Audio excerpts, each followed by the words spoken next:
Well, good Tuesday morning, everybody. Hope you guys are off to a good start. Anybody got something they just can't wait to share with this group?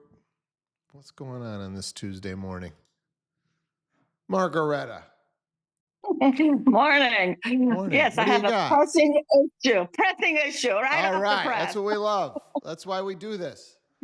Yeah, I actually I have two little things, but the first one I want to talk about is when there's like a bank on property that sometimes you see that they put a restriction that 7 days only, technically like first time home buyers or like owner occupants can put an offer in, and then they have a language there that says after that 30 days other investors primarily can do this. And this is a home that's a multifamily that needs like a complete redo, got all that. So I guess Yeah, I'm let's not, just well let's if we can just dive into that, what does that mean exactly? Because I kind of know, but I really don't know. No, I think it's exactly like it says. They're trying to promote home ownership on these foreclosure properties. And you won't see this necessarily all the time, but I feel like there are certain vendors that handle these foreclosed properties and have to turn around and sell them that have this. I don't know if anybody kind of knows off the top of their head. Or Margaretta, what's the website that you're dealing with right now that has this? It's actually on MLS. It's on the market property, and it's like I'm working with this buyer, and she's interested in buying it, but she's really an investor using hard cash. Yeah. So I know when I've dealt with this, you have to do an affidavit that you will be living there for 1 year because that's one of the requirements. I mean, I don't think her flip will take a year, and she's really not going to ultimately live there. So I guess I'm just not sure how to go about this. So, and the question I have really is it after 7 days we can submit her offer as an investor, or we have to Yeah. wait the 30 days? I'm confused about that myself. So when I've seen this, and Lauren, I see your hand. I'll get to you next. When I've seen it, it was very clear. We have a 7 day period, 14-day period, whatever, 30-day period.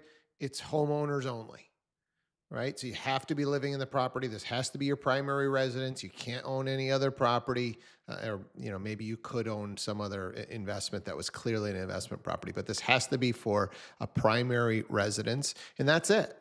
They're looking at offers for 7 days, let's say, and if one comes in and they like the number and it's an owner occupant, then that deal goes through. Once the 7 days is up, now it's open to both owner occupants and investors.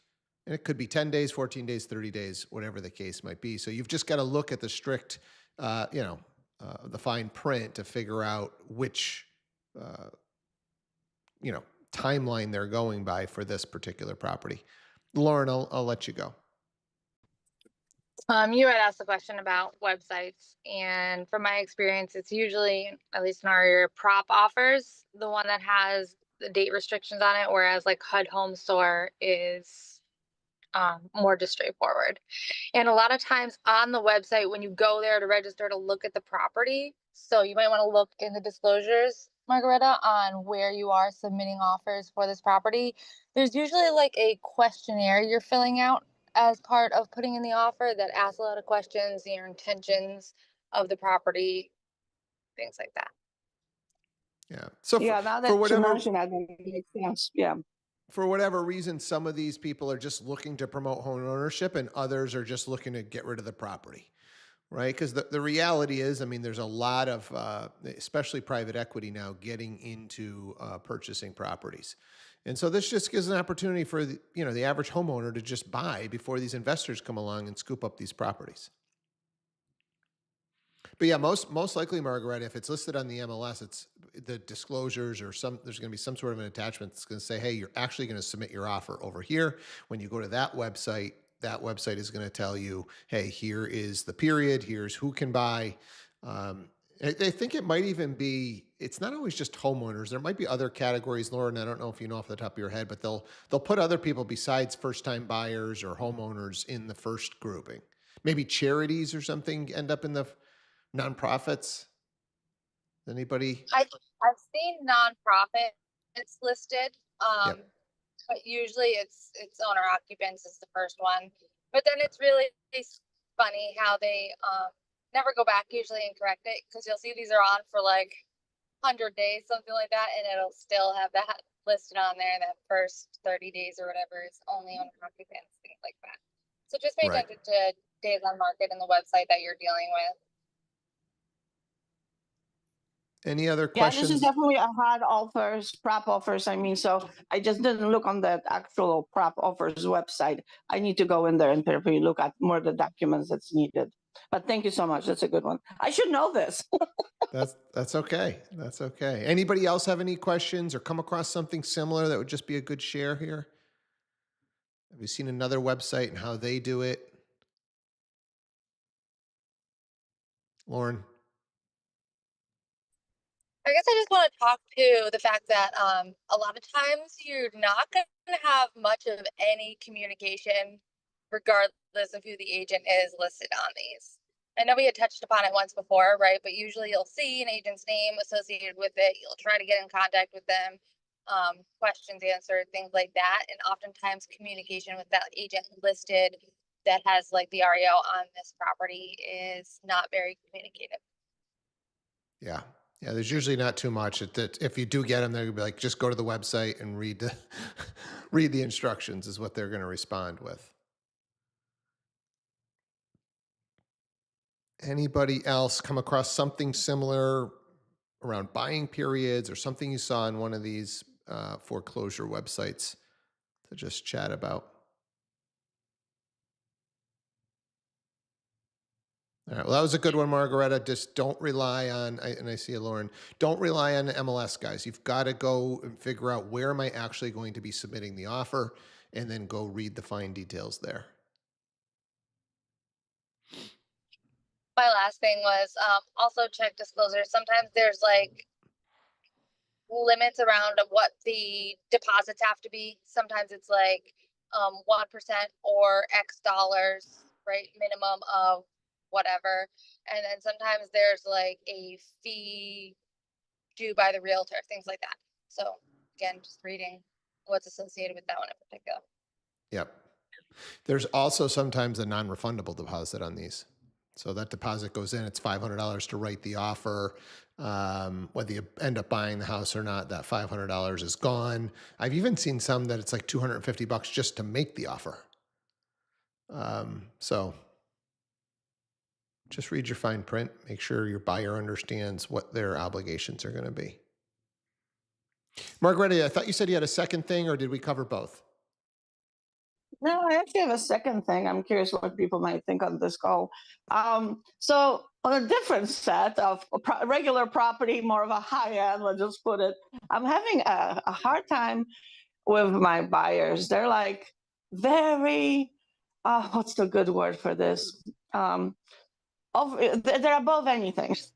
You know, like one thing after another, and we're being very accommodating, almost like I'm setting up my sellers. I'm like, let's just make it happen. What are we going to fight over 5K? It's not worth it at this point, at this price point. But now I just came back and they're like, oh, we need 2-week extension on closing. And my people need this closed ASAP. We already stretched this out pretty far. And it's like, you know, and it's about their vacation schedule that she forgot about, that she has a vacation. I'm like, well, move after vacation, before vacation, you got options. Like, but you know, I feel like this person is so emotional about this. Like, you know, it's almost like I could say, well, let's charge them per day for each day they want extended, I guess. But is it even worth it? You know, I mean, I just don't want to lose this deal because we can't. You know, my seller's got to sell. Yeah, negotiations always come down to leverage, and the buyer has the leverage, right? And so, my personal opinion, based on where you're at right now, is there's just no leverage for you to go. You know, and I don't even know that legally you're going to be able to do anything, right? There's been a lot of precedent here about reasonable extensions, and you know, if you've extended, you know, one time for already a week, and they want another 2 weeks, we're talking about 3 weeks. I mean, in the you know whole scheme of things, 3 weeks on a real estate transaction isn't a lot of time, you know? Now, if you've got a seller up front that really has to be out by a certain deadline, right? Then when we structure the deal up front, then we can put per diem charges. And sometimes you'll see these, the bank foreclosures do this, right? So you've got a date, hey, and we put time is of the essence into the contract, right? We are scheduled for June 30th. For every day after June 30th that you close, the buyer will incur this charge. Okay. Now, if a Well, the seller funny really thing needs is, if a seller really the needs to funny, move on for some other reason and they just need the money to get to their $100 per day charge doesn't really do them any good. We're talking about $3,000 over the course of the month. That's great. It covered their mortgage for the month, maybe, but it didn't get them to the next property. So, but I've well, seen they're stuff like smart that. enough. They're smart enough. They don't want to sign the purchase and sales. So, like their deposit was, they don't care about their deposit.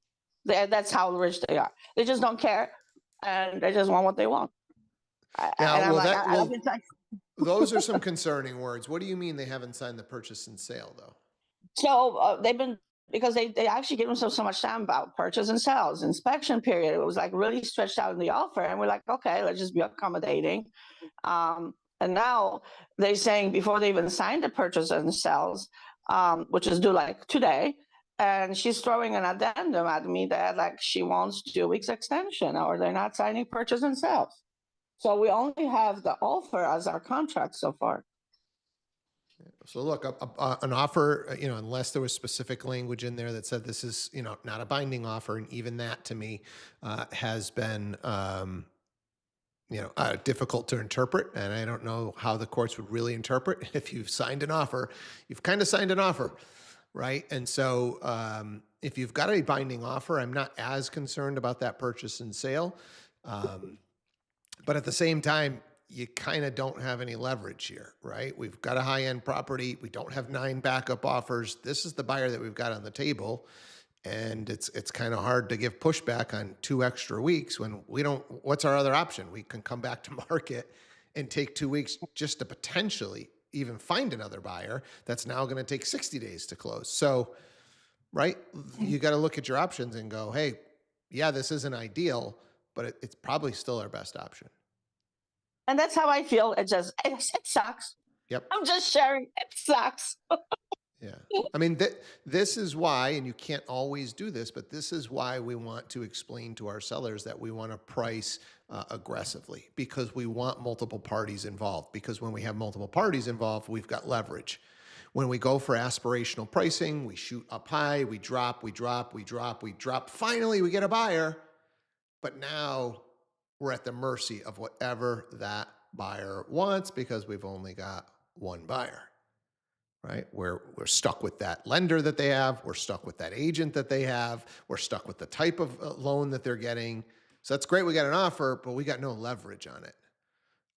And so these are the, it's almost like worth role playing to your seller when we're talking about pricing this whole scenario at the listing presentation, so that when this happens, right? If they still pick aspirational, hey, we can do it, no problem. I understand that you're not in a hurry, but here's my concerns is we're only eventually, yeah, we will drop it and we will get an offer and we will sell this, or at least we'll get it under agreement, but now we've got no leverage. So now we're going to keep giving and giving and giving and giving. And so just explaining leverage to the seller so that if they do pick this aspirational, we've already had the conversation. I told you guys, right? We only have this. We have their agent. Unfortunately, they're not responsive. Well, what's going on? I don't know. I can't get a hold of the other agent. What's going on with the loan? I don't know. I can't get a hold of the lender. We had this conversation. I told you, ideally, we would like to be able to pick the agent, pick the lender when we're picking our offer, So, in every market, if it's luxury or it's higher end, which it sounds like this one was, like sometimes even in a seller's market, we're not going to have the luxury of 3 offers on the table. There are some properties that are just unique that we're just going to get the one buyer and we're going to be at the mercy of that one buyer. But setting the expectation for the seller right from the get-go just makes these conversations a lot easier. We know what we're getting into when we accept. Any other thoughts around this situation?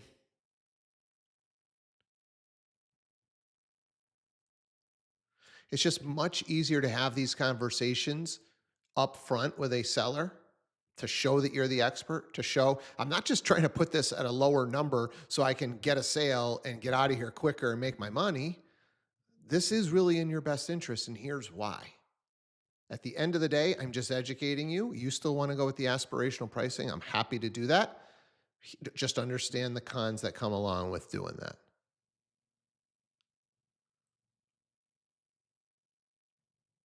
that.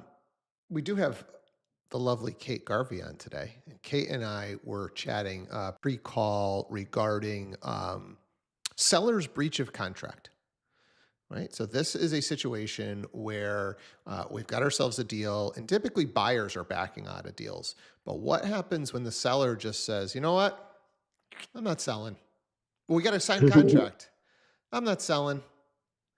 Right. And so I was just asking Kate how many times this has happened to her. And she said on 3 different occasions this has come up. So Kate, I just kind of curious if you remember, and we're still holding escrow on 2 of those from a company. Yes, you are. A company that is no longer in existence. We still have to maintain those escrow accounts because we could not come up with a reasonable agreement for both parties on how we were going to disperse the buyer's deposit. So I'm just curious if you remember why. What are the things that could cause a seller to do this? I would have to say, I mean, emotions could be number one, right? A lot of, houses are emotional things. You have a lot of emotional contact to them. I know one that I did definitely was just they weren't ready to do it. And this was literally 2 days before closing. So we got pretty far in this process, and then the seller backed out. And everyone was like, oh, I felt so bad for the buyers. And one time it was just a disagreement between buyer and seller. They just could not get along for this whole transaction. And the seller was kind of like, I'm good. And then I had my most recent one that actually the buyers are suing for specific performance. The seller literally just out of nowhere was like, I don't want to do this. And I explained to him all the, what could happen and blah, blah, blah. And he did not care. That's one that you're holding escrow for. Yes, I just want you guys to understand, literally day before closing, seller can just go, I'm not selling. We got $5,000 sitting there in an escrow account. And the seller just goes, yeah, I'm not selling. So now it's on the buyer to try and sue per performance, hire an attorney. I mean, this could take months, years, Yeah. right? It's a long process. It's usually a very long process, and usually it doesn't really end up in buyer's favor. A judge isn't going to force somebody without good reason, to get out of their house. So you know what a buyer might end up with is obviously their deposit back, reimbursement for inspections, reimbursement for appraisal, maybe some sort of liquidated damages. I don't know. Hey, I've had to carry my mortgage for an extra amount. I've got some emotional stress. I don't know.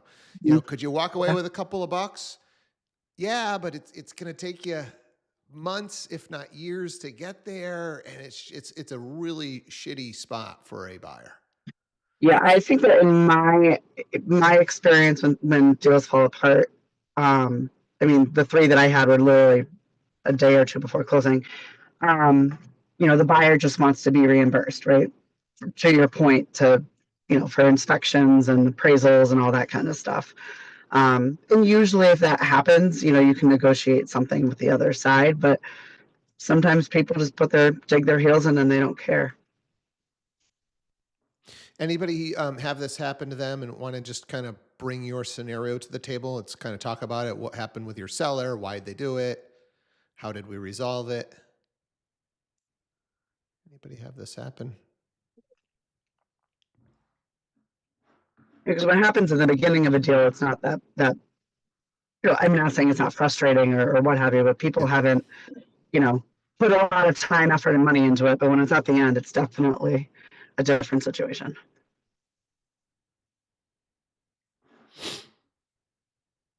And specific performance, like I said, that's not a quick process. It involves the court. Nothing's ever quick with courts. Any other questions around the topic?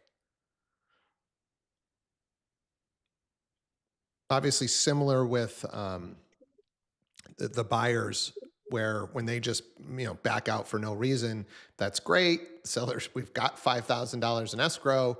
Buyer says, but there was this, or you weren't honest about that or the other, and I'm not signing the termination and the release. So that money still sits there, and a buyer can walk away, and the seller goes, what do you mean? They can just walk away the day before?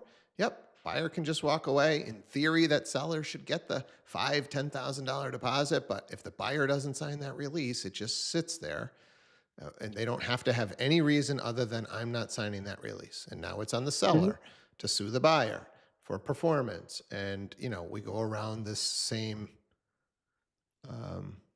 Ferris, or what's the word? I don't know. Hamster wheel? Hamster wheel? Hamster wheel? I don't know. Some sort of wheel. We are on the wheel. Yeah. And a lot of times, sometimes it's just easy. Like, hey, let's, split the baby, and you take 2,500, you take 2,500, and, let's go.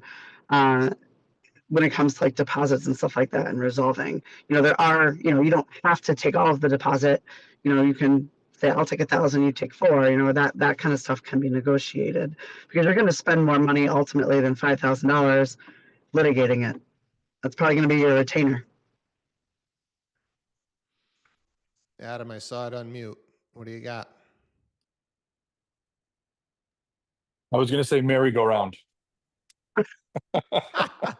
Is that what I was looking for? I don't know. Yeah, we're on the merry-go-round. Oh, boy. All right, we got 7 minutes left. Who else has got something unique going on a deal? What do we have? Somebody unmute that mic and talk to me about your... Come on. I know these real estate things go sideways. I have a bad probate one. Oh, yeah, that's right. Let's talk about that. I can't stress enough how I think it's so important that you guys understand using the Registry of Deeds website. And in Connecticut, it's a little bit different.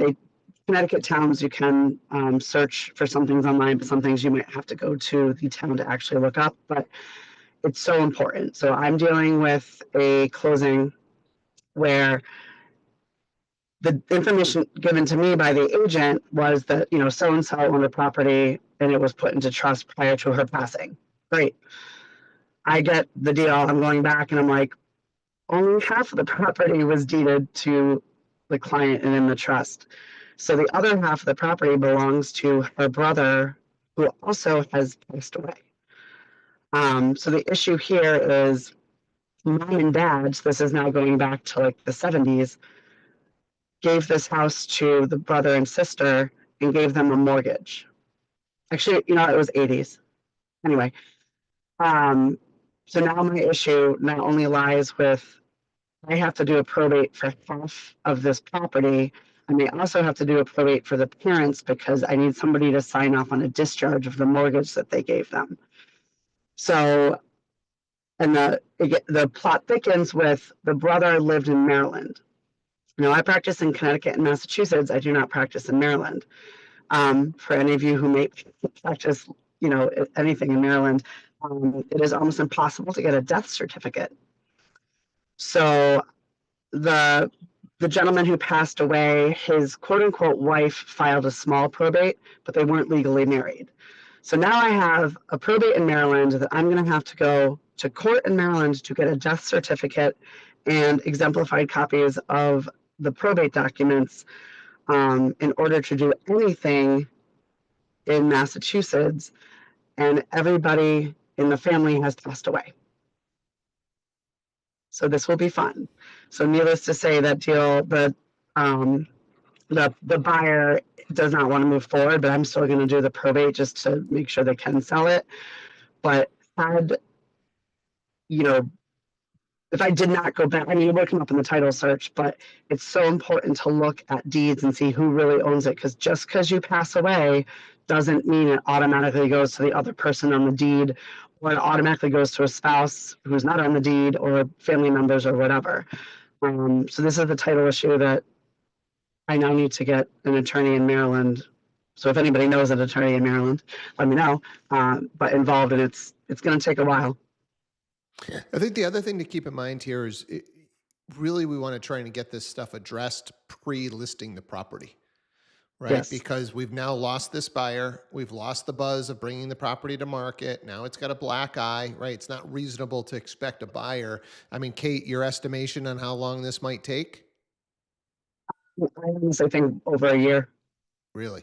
Because Maryland's not easy. It has not been easy to deal with at all. So I'm not thinking this is happening quickly. If it was Massachusetts or Connecticut, I'd feel more confident about giving a timeline. I don't feel confident about this at all.